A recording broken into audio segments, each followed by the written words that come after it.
The member for Goldstein has the call. Thank you, Speaker. My question is to the Prime Minister. Will the Prime Minister update the House on how the Morrison Government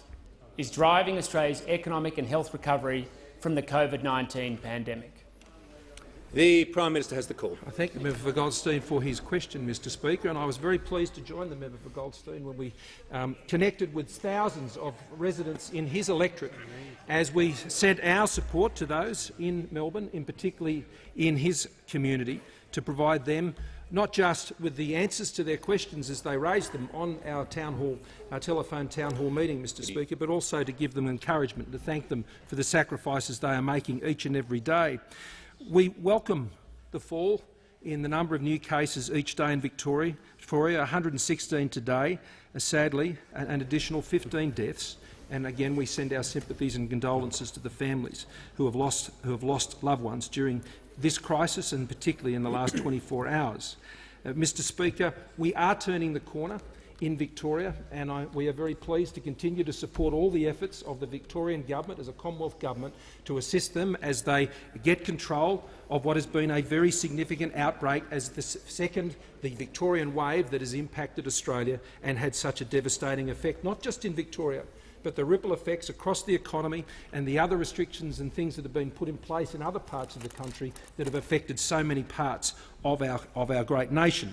There has been unprecedented support, though, to our economy, as I noted in my early remarks, to ensure that we are there to support and aid Australians in what has been their most difficult hours during this crisis. Over $100 billion, Mr Speaker, in support through JobKeeper alone, but in responding with the doubling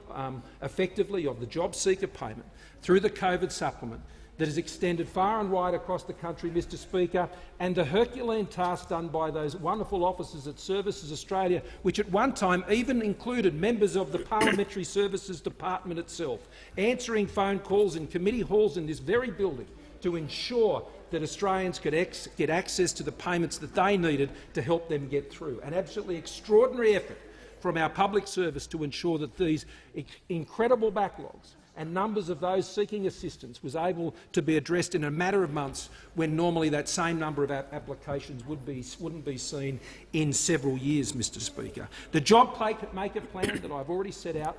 to the nation when I spoke at the National Press Club many months ago, Mr Speaker, and a keen focus of that plan is to ensure that we get young people into work, Mr Speaker, who have been most affected by this crisis, and indeed women, Mr Speaker, who have also been most dramatically affected economically by this crisis. And the good news is the Treasurer, Mr Speaker, has already been highlighting today, is that those most impacted through job losses through COVID-19 are also those who are regaining their jobs now as we continue to reopen our economy. And it is important that we do reopen our economy and that we get the balance right between the health needs and the economic needs, and we continue to stress those issues as the National Cabinet meets, Mr Speaker. Has